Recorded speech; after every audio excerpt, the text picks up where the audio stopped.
Baobá, semente lá da África. Baobá, brota no meu coração. Baobá, aqui também é sua casa. Minha amiga, meu amigo, o Baobá Cultural da TV Futuro está hoje pleno, cheio, bonito. Eu trago para vocês uma moça que é bonita por dentro e por fora. Ela é uma figura diferente. Começo a dizer o seguinte: imagine uma mestranda da universidade que se dedica e faz um belíssimo trabalho de pesquisa sobre Veríssimo de Melo. Veríssimo de Melo, o grande escritor do Rio Grande do Norte, o folclorista único na sua matéria, sobretudo de folclore infantil, não tinha uma biografia respeitável. Há um registro do seu irmão, Protásio Melo, mas não um estudo científico, um estudo aprofundado. Michele resolveu fazer. Ela, Michele, se chama Michele Paulista, mas não é paulista. Ela é de Macau. Graças a Deus, de Macau, esta cidade salineira, absolutamente diferente das outras cidades do mundo.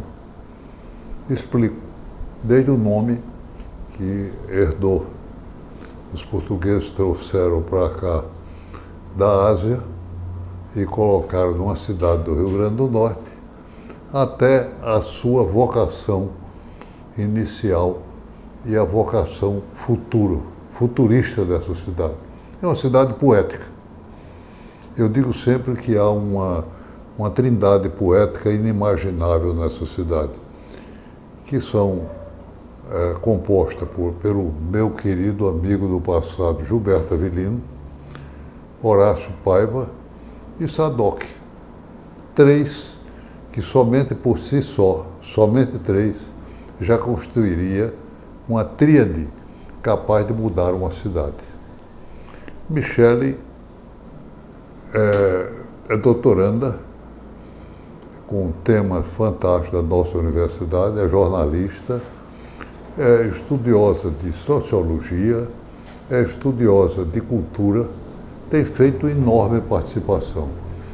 Inclusive, a nossa academia, que é tão seleta em tudo na vida, na sua revista já publicou trabalhos de Michele.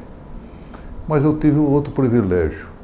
Numa hora que a prefeitura estava fazendo trabalho sobre a literatura norte-grandense, participei, ela e eu fizemos uma mesa para abordagem de toda a visão cultural do Rio Grande do Norte através, novamente, de Veríssimo de Melo. Um livro de memórias da Gamboa, que são memórias dela, mas intimista, bonito, arrumado, lírico, derramado como o jeito dela, eu apresento Donivaldo Monte. Donivaldo, que era uma figura diferente de todos.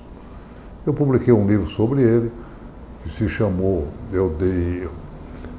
O Semeador de Alegrias, porque ele semeava alegria. Onde ele chegava, era sempre o lado positivo. E eu contei que, num jantar, ele subitamente disse que inteligência sem afeto é besteira, não serve para nada. A inteligência de Michele é sempre afetuosa, é sempre cheia de afeto. Ela é o próprio afeto em pessoa. Mas Michele traz para nós uma presença simpática, cheia de coisas boas. Ela participa também da Academia Macauense de Letras, que é presidida pelo poeta Horácio Paiva. Um dia, Michele está lançando o livro e trouxe a presença, eu não conhecia pessoalmente, de Sadoc, que é uma figura que deve ser cultuada pelo talento, pela criatividade, pela novidade que ele apresenta. Ele fez um discurso saudando Michele e fez muito bem. Eu fiz outro muito menor, como não podia ultrapassar a poesia macauense. Mas, Michele, seja bem-vinda ao nosso programa. Vamos conversar um pouquinho. Vamos conversar sobre a infância, que é bom começar pelo começo. Sua infância em Macau. Primeiro, eu gostaria de agradecer a oportunidade de estar aqui com você. Eu costumo dizer que eu sou muito afortunada, né? Porque sou sua amiga, somos amigos, temos uma relação de amizade muito sólida já, né? Quantos não queriam estar aqui, né? Nesse lugar de amizade com você? E você sempre muito afetuoso. Eu me lembro da primeira vez que eu estive aqui, que eu saí tão embriagada com aquele momento tão bonito. Eu lembro que você falou tanto de Deus nesse dia. E até escrevi um texto, A Formiga e o Poeta, não sei se você lembra, que eu até publiquei na revista da Academia. Então, Diógenes, só para reiterar o que você já sabe do meu amor, do meu afeto pela sua pessoa. A minha infância é uma infância muito singular, como toda infância é, mas a minha particularmente, porque eu nasci num lugar diferente, que é o Chão de Sal, meu chão de sal. E sempre quando eu estou chegando em Macau, é como se eu estivesse revisitando essa cidade, essa infância, né? Eu digo que é um agora cheio de retornos. Inclusive, essa metáfora, o Babau, ele musicou, né? Ele fez uma música com essa metáfora de um texto meu, isso. E a minha infância, ela Como a gente que diz o texto seu que Babau musicou? Ele Porque disse, Babau é o senhor compositor. Ele pegou essa metáfora que eu digo que eu me vejo entre a minha infância e este agora cheio de retornos. E então ele faz um verso em cima disso. Macau é uma cidade barulhenta, é uma cidade efusiva. Eu estive em Macau esse fim de semana e é diferente de tudo que você já viu. Você vai numa cidade interior, você tem aquela calmaria. Macau não, Macau é uma pessoa cozinhando um caldo de peixe na calçada, é um som tocando aqui, é a poesia pulsando, né? Lá a poesia do dia a dia, do cotidiano pulsa. Então todas as vezes que eu vou a Macau, eu rememoro essa infância. A minha infância foi uma infância de marés. Talvez daí a minha identificação com Gilberto, porque eu estudava em uma escola que fica à beira da maré e o auge das nossas traquinagens, o apogeu das nossas medonhices de criança era ao sair da escola e molhar os pés na maré, né, onde o rio Açu deságua e encontra com as águas do mar. Então, se eu pudesse escolher uma imagem que representasse essa infância, esse grau de salinidade da minha infância, seria essa relação com a maré, tal qual Gilberto, né? Que Gilberto usava muito essa metáfora das marés e a ilha, as marés e a ilha. E ele falava na ilha do Manuel Gonçalves. Você sabe alguma coisa sobre a história? Sim, assim, o que eu sei é que o mar tomou conta, né? E tem uma cruz que ainda resiste, que está na matriz, né? Mas desde criança, em Macau a gente tem muito isso, desde criança a gente ouve falar nessa ilha e a gente ouve falar de Gilberto. Então isso é muito forte. E é uma luta que a gente não pode prescindir, que se perpetue nas novas gerações, com essa concorrência, essa hipermodernidade que a gente vive, que eu não digo nem pós-modernidade, mas essa hipermodernidade, a gente precisa que os jovens mantenham o conhecimento sobre quem foi Gilberto, sobre esse legado poético, que não se perca nessas contemporaneidades assim, muito fluidas de agora, muito líquidas, né? E eu acho que essa é a nossa tentativa de permanecer com esse legado poético dele e de outros grandes, né? Um detalhe que eu gostaria de dizer. Eu me entusiasmo muito por Macau, porque acho uma singularidade. Macau não é brinquedo. Imagine que um dos maiores escritores do Brasil, autor de Meu Pé de Laranja Lima e de outros consagrados, fez Barro Blanco, que é a história em Macau. Isso, Barro Blanco. Ele situou em Macau porque não podia ser diferente. Então Macau é sempre uma coisa singular, diferente. Temos Ianto, né? Ianto é uma maravilha, porque Ianto é uma referência na música popular brasileira sem limite. Sem limite. Ianto é um dos precursores da Bossa Nova do Brasil. Exatamente. Do Brasil. Exatamente. Um talento fora do comum saindo daqui para espantar o Rio de Janeiro as grandes personalidades que estudavam. Não é Mas verdade? contemporaneamente nós temos Gilson também, o autor de Casinha Branca, né, e de outros também sucessos, bacana. também macauense. Então, É nós uma temos terra singular, cheia de pessoas Leão de Neto, Não Manassés Campos, que nos deixou recentemente. Então a gente tem uma efervescência em Macau, tem uma geração, Silvinha Dantas, uma geração de artistas, né? Pulsa, é uma cidade que a arte pulsa. Há uma coisa curiosíssima sobre Macau, que eu visitei, me encantei com o cavalo marinho que eu vi na região. Não só lá, mas passando para os santuários de cavalo marinho em Guamaré e em Galinhos. Galo e Galinhos com toda uma vivência fantástica do cavalo marinho. Coisa mais que é linda. esteticamente uma coisa linda. É uma coisa linda. Então eu sugeri, e hoje já é um projeto que está tramitando perante a Câmara de Deputados, e que eu espero que os senhores deputados tenham sensibilidade para publicar, para transformar em lei a Rota do Cavalo Marinho, porque é um lugar fantástico para o turismo ecológico. Acho que não pode haver coisa mais fantástica do que ter isso, ter esse trabalho do cavalo marinho como símbolo de uma região. E olha que esteticamente é muito bonito. Imagine fazer lá em Macau, Michele, grandes esculturas com cavalo marinho, para o turista levar. Imagine o povo fazendo artesanato, os barcos que andam pelos mangues, numa terra plana. Macau não tem praticamente quase nada a nível do mar, né? 3 metros, quase nada. é uma coisa... É plano, é o nível do mar plano. praticamente. O mar é raso. O mar é raso, sem onda. Não é Você verdade? entra... É uma grande piscina, é uma grande dádiva divina, é uma grande piscina aquela praia. Por isso mesmo se formou lá dentro. O Sadoc trouxe aqui a ideia, e eu estou com ele trabalhando, e com o Horácio, no sentido de ser criado o Museu Histórico do Sal. Isso eu comecei, graças a Michele, foi que eu conheci Sadoc e esta figura fantástica. Ele pediu a minha filha, Karenina, que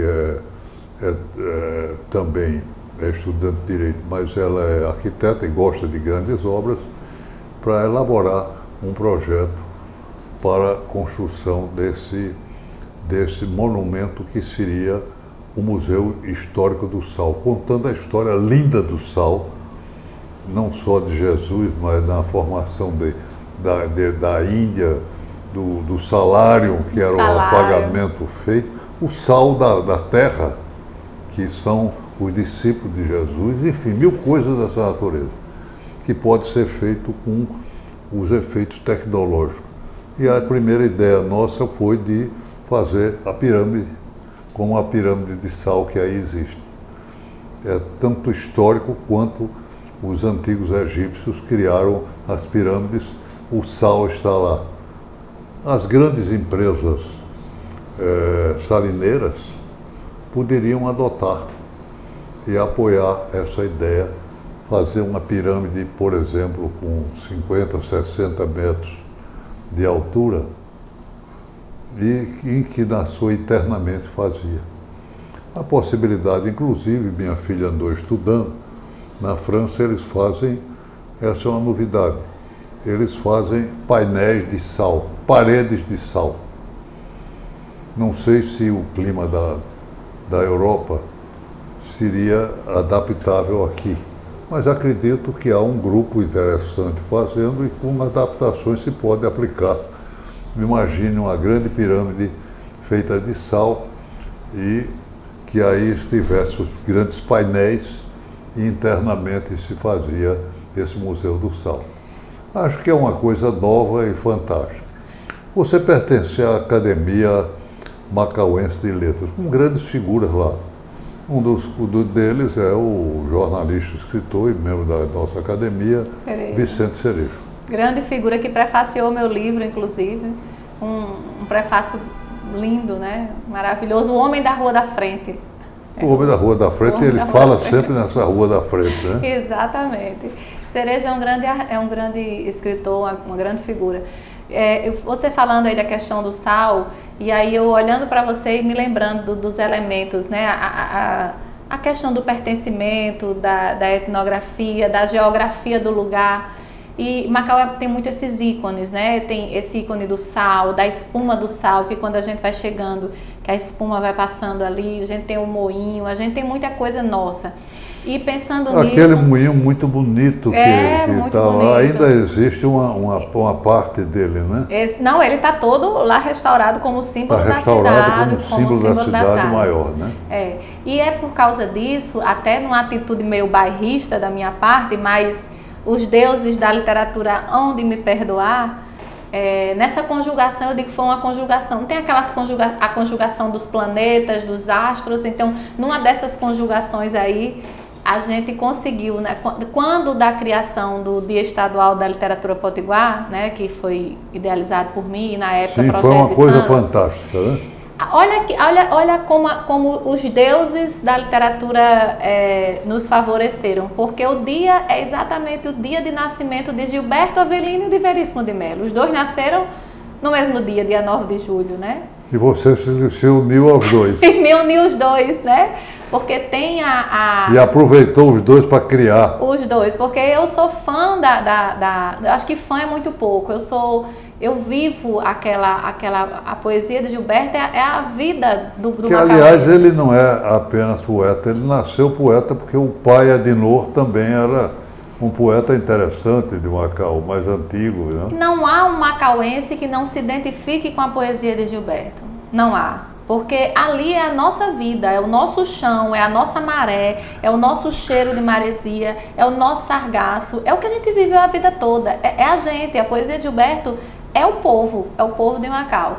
E aí juntou com o meu entusiasmo pelo trabalho de Veríssimo, né? Então, por uma grande conjugação de destinos e de sortes e de entrelaçamentos, os dois nasceram no mesmo dia. Então, não poderia ser outro dia da literatura estadual, a literatura potiguar, que é 9 de julho, que é o nascimento dos dois, né? Não tinha como ser outro dia. Um pouquinho de Veríssimo de Melo aqui para o pessoal do seu trabalho, que eu pretendo, e a academia, nossa academia vai dar apoio para a publicação da tese, né? Da tese que é fantástico, da tese de doutorado sobre Veríssimo de Melo. Um pouquinho sobre Veríssimo que você mostrou. Então, a tese, ela tem o condão de não só resgatar a contribuição imensurável que Veríssimo deu, não só as letras, mas a música, a poesia, né? Porque ele tem poemas, ele tem pesquisas, ele tem canções, enfim. Mas a minha ideia desde sempre foi que isso chegasse à escola. É tanto que no ano passado, 2022, né, a gente conseguiu também essa articulação com a outra lei que inclui os conteúdos de literatura do Rio Grande do Norte nas escolas, né? Então, a tese é nesse sentido, ela é também voltada para ensino, para que tenha aplicabilidade na sala de aula, né? E agora no pós-doutorado, que eu estou fazendo, no meu pós-doutorado, também é com ensino de literatura. Então, eu tenho andado nas escolas, eu tenho nas formações que a gente faz, nessa toada de preparar os professores para o trabalho com texto literário, mas também com texto literário de autoria potiguar, do Rio Grande do Norte, porque nós temos grandes. Então, eu acho que a gente, como diz o mestre Antônio Cândido, a gente não tem o direito de sonegar aos nossos estudantes esse direito ao acesso. Mas se o estudante vai se interessar, se ele vai se tornar um literato, isso é uma outra história. Mas a nós não cabe o direito de sonegar. Então, a gente precisa levar. E quando eu chego numa escola, que eu levo um texto literário, que eu converso sobre poesia, as crianças, os meninos, os adolescentes, eles se interessam. Porque é muito fácil você dizer que eles não gostam disso. Como não vão gostar de uma coisa que não conhecem? Muito bom, muito bom. Não é verdade? E a escola não há outro caminho para desenvolver este país, a não ser através da escola. Através da escola da educação, não é? Mas um detalhe importante que eu queria registrar para vocês. Esteve aqui o meu querido amigo e compadre, grande figura humana, jornalista dos primeiros, editor de jornal durante anos e anos e anos, Marco Aurélio Sá. E ele é proprietário em Macau e me contou uma história fantástica. Na sua propriedade há um contrato com a empresa que pretende fazer nada mais, nada menos do que o hidrogênio verde. Então Macau desponta também para o futuro com essa coisa maravilhosa. E uma das razões também é que é muito fácil você fazer, Marco Aurélio chamou a atenção, você fazer uma torre eólica no mar de Macau, porque é pertinho. Não é como o Canal da Mancha, você tem que aprofundar com milhares de metros abaixo. O custo operacional é muito menor. Então as empresas, grandes empresas, estão vendo isso. E Macau desponta como um território do futuro. É uma cidade do passado, porque é lá que começou tudo, o sal que possibilitou o desenvolvimento inicial da cidade, da região, mas que pode apontar para o futuro, com a energia renovável que pode ser feita lá. Além de pesquisa de energia solar. Uma coisa interessante que é dizer o seguinte: o Macau é tão privilegiado que o sertão encontra o mar. Exatamente. Chega lá, né? É verdade. Olha, Diógenes, nós temos eu sou um pouco fruto disso, porque na minha infância, até uma parte da minha adolescência, eu vi festivais de poesia, festivais de músicas carnavalescas, eu vi nomes despontando, além desses que eu falei, como Manassés, como Silvinha Dantas, como Leão Neto, João Vicente, Getúlio Moura. Tem muita gente boa, muito artista de qualidade, muita gente boa que Macau produziu e que estão aí em plena atividade. Então, eu sinto falta um pouco de hoje, nessa contemporaneidade, dessa volta, dessa efervescência, né? Então, eu penso que o nosso trabalho, enquanto literatos, enquanto pessoas que amam as letras e a literatura, é estar sempre se renovando, escrevendo, porque isso aqui é uma resistência, não é porque a gente deixa para as próximas gerações. Essa conversa que a gente está aqui, isso é uma coisa documental. Então, eu penso que o nosso trabalho é esse, é de levar as letras, é de levar a poesia, é levar o que é belo, né? É levar o que é bonito, porque a ética e a estética andam muito juntas, não é verdade? Então, eu acho que é uma maravilha, né? Eu penso que é um pouco isso a nossa missão, digamos assim, que você faz com muito primor.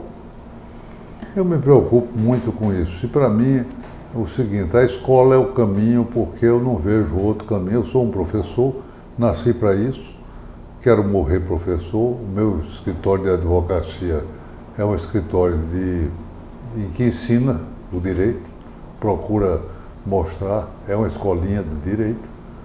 Nós estamos aqui vivendo a cada minuto. Mas eu não creio no desenvolvimento do Rio Grande do Norte do país, a não ser através da educação. Eu sofro quando sei dos fracassos educacionais e me cresço quando vejo o desenvolvimento fantástico, né?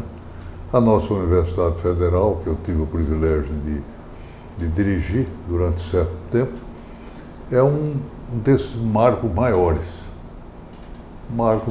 Recentemente, eu quero registrar isso aqui, eu estive conversando com o reitor, Zé Daniel, que é uma figura notável, grande, já reeleito, voltou às funções porque exerce com muita categoria, e conversamos com ele sobre o seguinte: Zé Paulo Cavalcante, que é meu amigo de letras da Academia Brasileira de Letras, me escreve da Europa dizendo que as universidades europeias criaram vários cursos de inteligência artificial.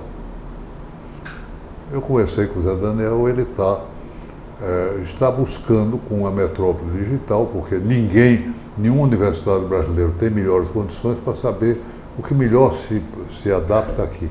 Verdade. E isso é uma forma também o ensino criar novos caminhos para a juventude, para a turma nova que está surgindo, capacitar para o futuro. Meus amigos, minha amiga Michele, eu quero que o tempo nosso é curto, você deixe uma mensagem para a turma jovem da sua geração e da nova geração que está surgindo sobre a preocupação sua com a vida. Eu poderia dizer muitas e muitas coisas, mas eu queria deixar registrado o que o nosso mestre Antônio Cândido diz, né? Que ele ressalta tanto do caráter humanizador que a literatura tem, que nos organiza, que nos liberta do caos. E eu sou a prova viva de que é pela educação, é pela singularidade, é pela expressividade do texto literário que eu estou aqui, que sou quem sou hoje. E eu não falo de nada no aspecto econômico, financeiro, não falo disso. Eu falo que eu sou uma pessoa muito afortunada porque as minhas amizades, as pessoas que moram no meu coração e que são proprietárias dos meus melhores afetos, foi por meio da educação e da literatura que chegaram até mim. Então eu penso que para os jovens, para qualquer pessoa, sem efeito colateral, sem parcimônia, leiam, estudem, porque conhecimento é poder e é algo que ninguém nunca tira de nós. E quando nós estamos encharcados desse conhecimento, dessa sede de ler, dessa sede de aprender, a gente chega a lugares, eu vou fazer aqui a paródia com o texto clássico, né? Mares nunca dantes navegados. A gente chega em lugares nunca dantes frequentados. Muito obrigada, querido, pelo convite e por a presença com você.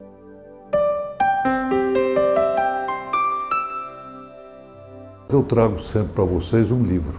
E este livro é de Michele, Memória da Gamboa, que é uma história rápida, íntima de sua vida, das coisas suas. Recomendo este pequeno, grande livro de Michele.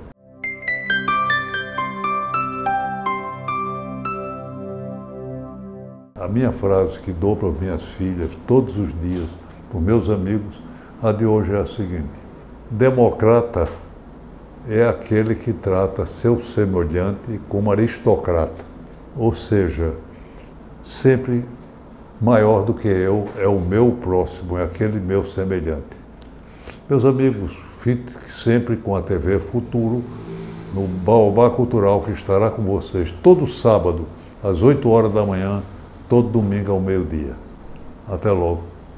Baobá, semente lá da África, baobá, brotou no meu coração. Baobá, aqui também.